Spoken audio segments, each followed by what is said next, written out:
We're looking at the 2023 general election and the emergence of the APC candidate Bola Ahmed Tinubu.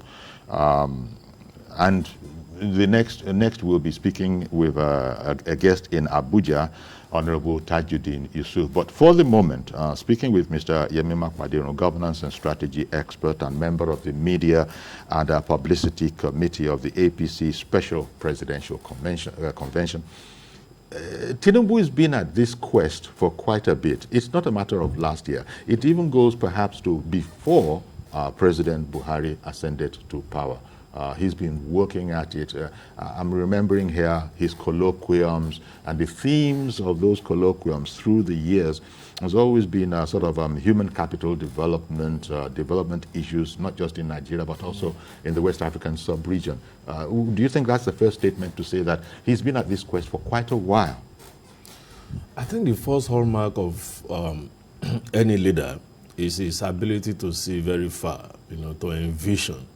There is no doubt in my mind that the candidate of APC is a man of vision.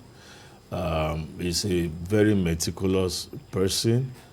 He understands what the issues are, and he also has a very decent sense of timing, for everything.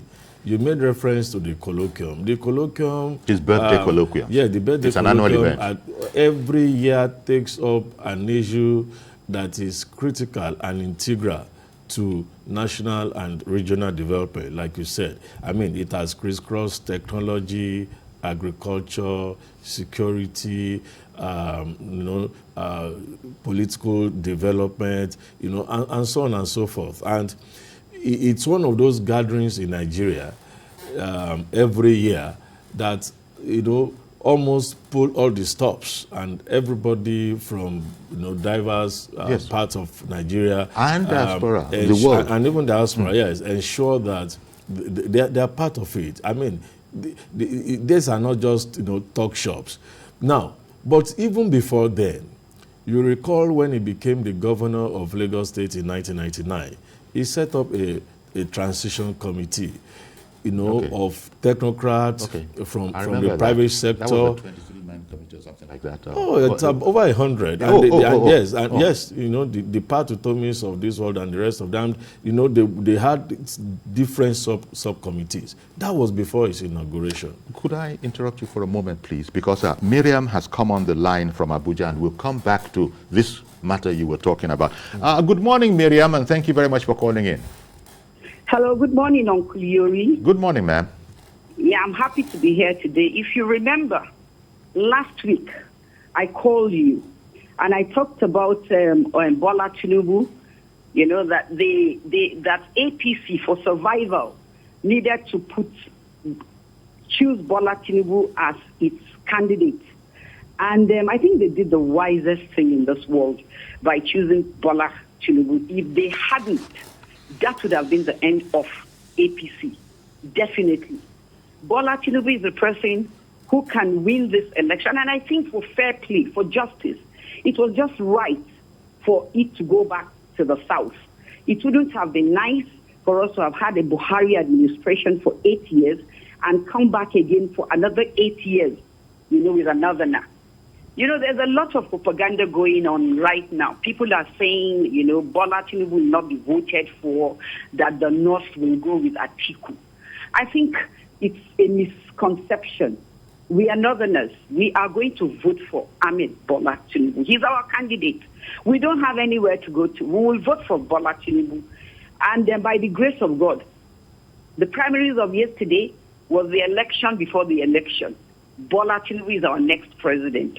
There's no doubt about it.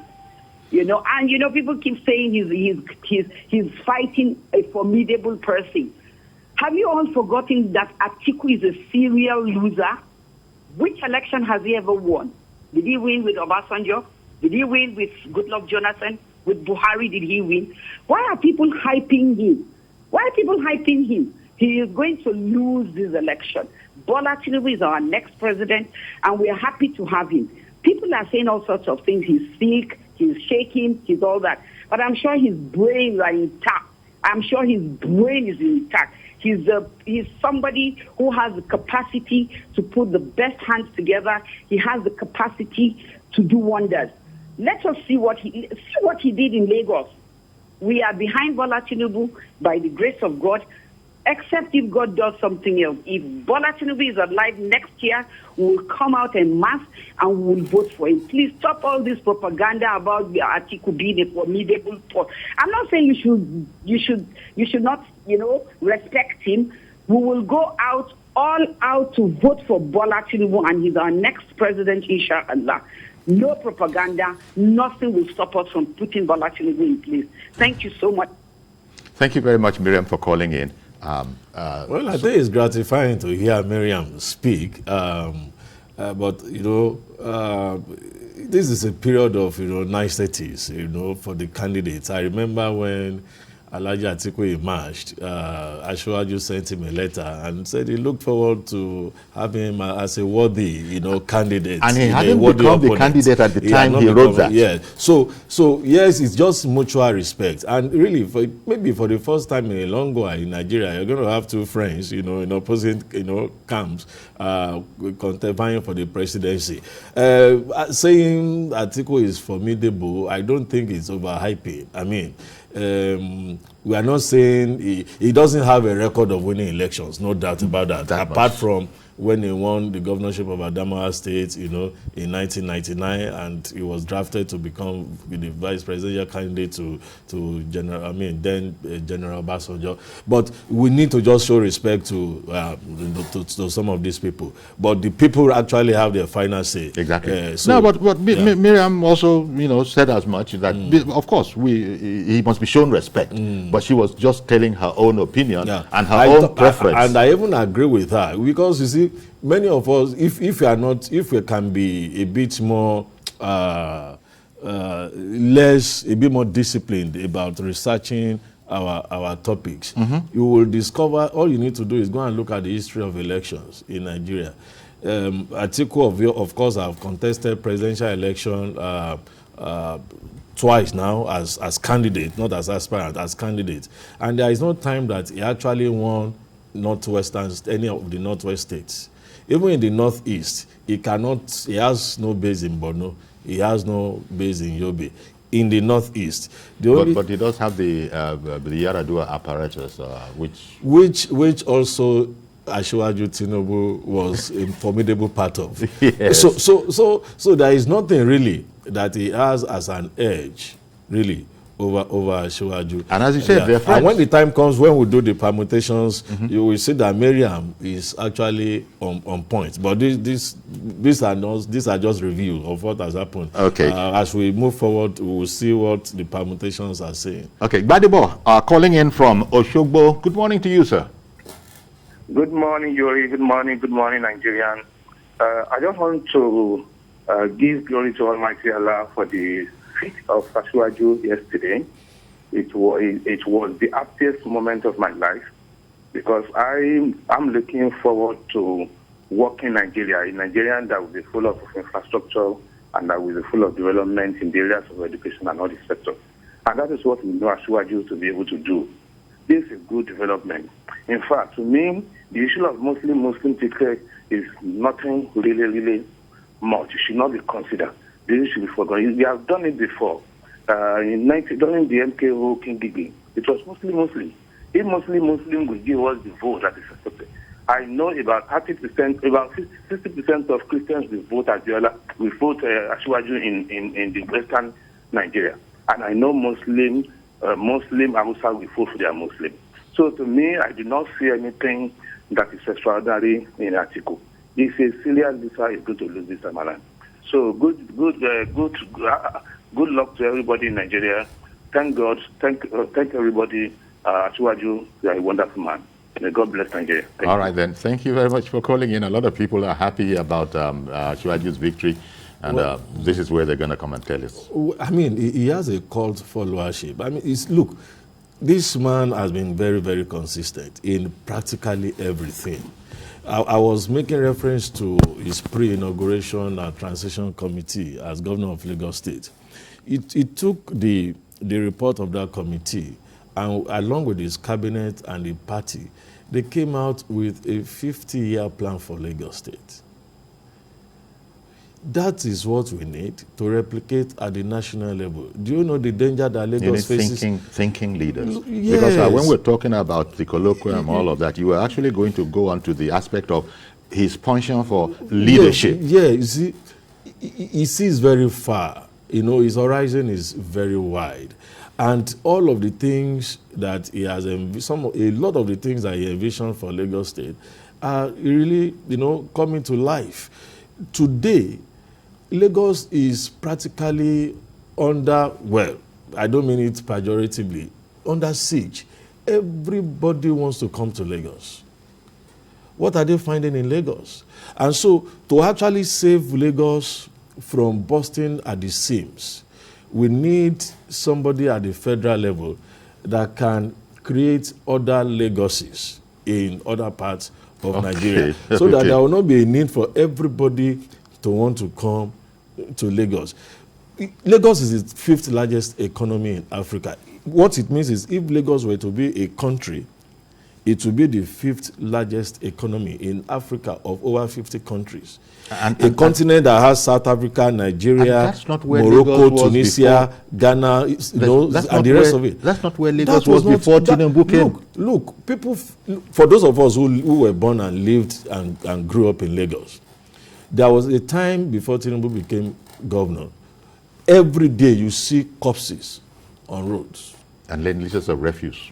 Look, half of the roads were already taken over by sand and the rest of it. A lot of people don't appreciate what Loma is doing. Let Loma shut down for 1 week. Lagos will be a big refuse dump. And that is actually the hard work. It is harder than building bridges, because these are things you do on a daily basis. And to have a system in place, people should ask themselves, where does the refuse go? Where does the refuse go? We generate them every day. Where does the refuse go? There is a system in Lagos State that takes care of all of this, and it's being replicated in other parts of Nigeria. Look at the transport system. You talk about the bus rapid transport. It was Asiwaju that initiated it. And so a whole lot of things that, look, the millennium, school buildings and the rest. I mean, people have forgotten that there were certain schools that, the former governor of Lagos State, one can call him one of the modern fathers of Lagos, Alhaji Lateef Jakonde. Within a short time of about 3 months, he built schools all over the state. But for paucity of funds and time constraints, those schools were referred to as sheds. Yes. Do you see those schools? Those schools are still existing today. They exist, but they have been replaced with modern classrooms all over the state. What about the healthcare system? I mean, every general hospital in Lagos State today can be easily upgraded to a tertiary health institution for those of us who use them. In Lagos today, if you are 65 and above, as a senior citizen, you have concessions when it comes to Medicare. And a lot of the people that... And all of this, you are saying, goes back to the beginning and that 50-year plan. Oh, yes. That Tinubu came up with. Oh, yes. And most importantly, the civil service in Lagos is the signature civil service that we need to have everywhere in Nigeria. Now, yes. They might not, of course, there will always be room for improvement. But when you look at the civil service that Asiwaju inherited and the civil service that we have now since 1999 up till today, I can tell you for free that you have a civil service that is actually public service oriented. Public service the other thing in that connection is the judiciary in Lagos, the Ministry of Justice in Lagos, and the way it has been enhanced and developed. It sort of gives you an inkling into what to expect, because people talk about judicial service reforms. Exactly. Those are things that happened under Asiwaju. Of course, he had a very able team of commissioners and special assistants. They did all of that. And even in the economic realm, a lot of people are talking about the Dangote refinery. Look, the entire Lekki stretch today, right, is close to, an African Dubai. The free trade zone that was created by Asiwaju has become an attraction today. The Dangote refinery is the largest single oil petroleum refinery in the world. It's sited in Lekki. Lagos does not have, crude oil. Well, Lagos is now technically oil-producing state, but not being explored yet. So why did he cite it in Lagos? So these are the things that people should see. It's beyond liking someone. And you see, yes, in leadership, you don't have to like me. All you need to do is, okay, can he do the job? Let him go and do the job. You don't have to like me. The same way we manage our own, businesses. You don't just say because somebody is your brother, you put him in a critical segment to manage your business. It will mess it up. So if we really want to situate, there is nobody you mention in Nigeria today that has a track record of Asiwaju. Indeed. Nobody who has been governor. When the time for campaign starts, we will put them side by side. And Tinubu has leveraged this. He has spoken about this in all his consultations, and where it verged a bit to the area of campaigning, he has had to mention all of this because there were those who were seeking to, as it were, put a sheet over it, put a dust cover over it, yes, so that people won't see it. And then they single out some of the work in progress areas, yeah, and say that is what he represents. And I say, okay, fine, you have cited one thing. I'm going to give you 5 that shows that this man cannot be defined, by what you have just said.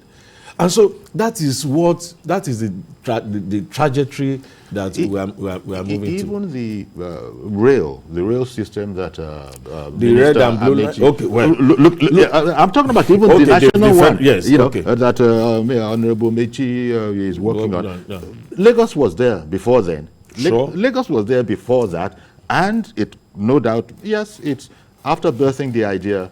There have been governors who have, progressed the idea. But at least it goes back to this far-reaching thing that you were talking about. Yeah, and that is why for a nation, you see, that is why for a nation, for every organization, including nations, you need to have a grand objective.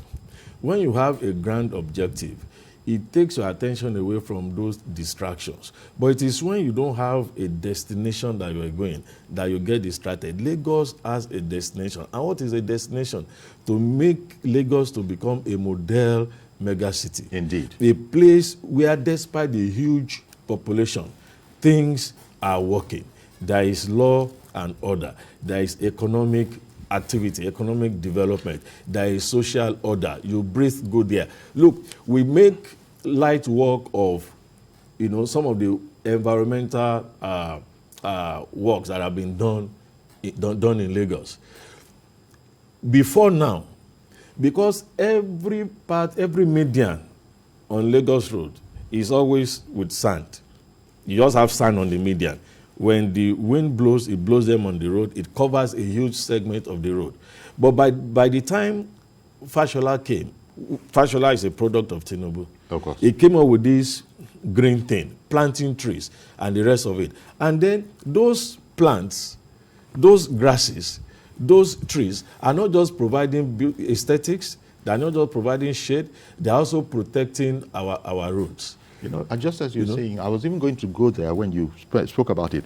Tinubu might have established the vision, he might have come up with it, but he's always been able to choose those people who can run with the idea. Fashola, as you know, in his time as governor, and maybe others after him, really promoted the mega city concept of Lagos. Correct. He really worked on that. But in the meantime, we're enjoying ourselves too much. Reverend Dominic has called in. Good morning to you, Reverend. Good morning, Yori. Thank you for calling in. Good morning, Jamie. Good morning. I'm happy, Yori, that if you can roll back our tape, Yori, I want to correct Yemi one thing. Okay. Those people that surrendered to Asiwaju Tinubu, I wish they did it. 1,000 of them, I say it again, will not beat Asiwaju Tinubu. We said it last week. I said again, 1,000 of Amechi, 1,000 of anybody cannot beat Senator Ahmed Tinubu. Nobody can beat him. And let me tell you, Yori, what the outburst in Ogun State. The outburst in Ogun State, let me tell you, in Lagos State, Tinubu will have 50 years in a roadmap. A good leader do that and begin to choose lieutenants who can pursue that roadmap. If our president, with due respect, had a roadmap for Nigeria, he will also choose a man who will pursue that roadmap. There was shenanigans in ABUJA last week. They were asking Mr. President, choose a man that can pursue your dream. He's neither here or there. Will you be happy? So, will I have it in insight? I'm part of Nigeria. Mr. President was not emphatical to say, this man can pursue this my dream. He has helped us in many things. He was not, yeah. That is why we supported that outburst.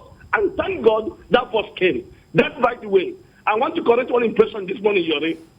I could be sad as an Igbo man, but I'm happy for Bola Tinubu because we are the one in the flag of our party. What is our party? APC. I belong to it in my spirit. I'm not a...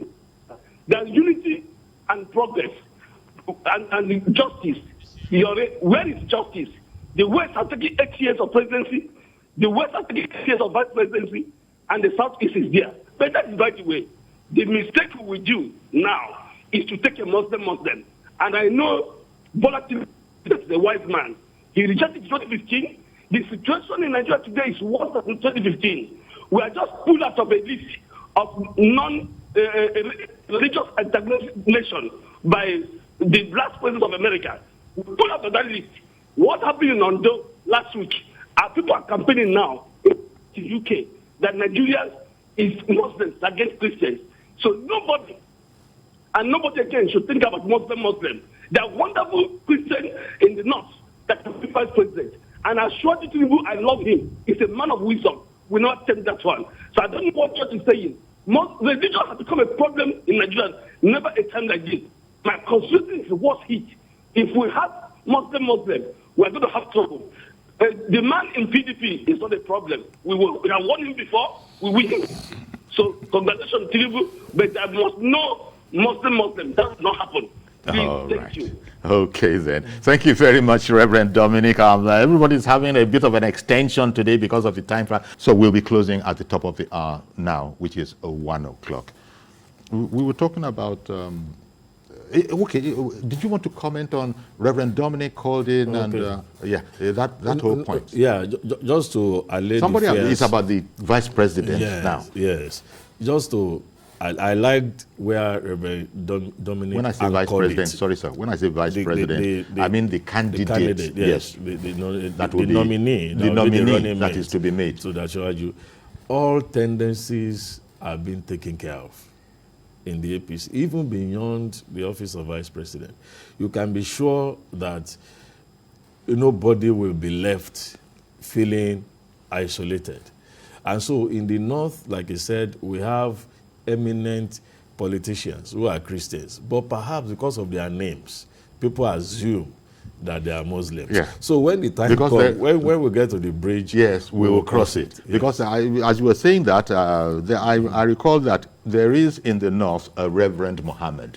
Oh, just so we know. But if you were just to be a Mr. Muhammad, yes, the assumption would be that he's a Muslim. Exactly. So then you were also trying to lay the foundation for the kind of the number of people, the sheer number of talent that Ashwaju has actually attracted and thrown up.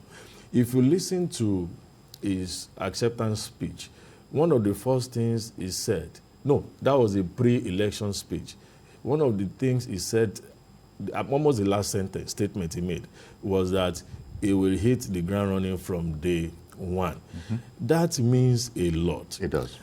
I see Ashwaju as somebody who, as we speak, I don't have access to his notes, but I know that for every strategic appointment, he probably has a list of eminently qualified people that are before him. Mm-hmm. The challenge may just be, who do I put here based on balance? He has a spread. He's not going to be scouting for talent. He already has them. They are there everywhere, this work has been all over the going country. on for quite a while. Let me bring in Ade calling from New York. Good morning, Ade. Good morning, Uncle. Good morning to you there. Good morning, sir. Thank you for calling in. Yeah.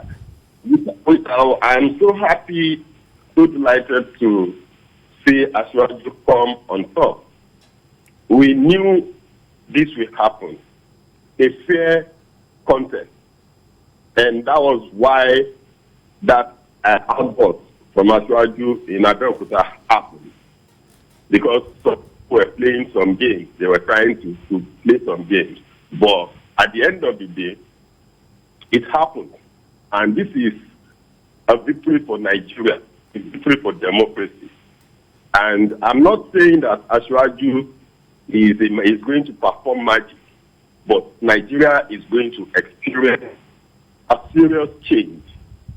A real change has come.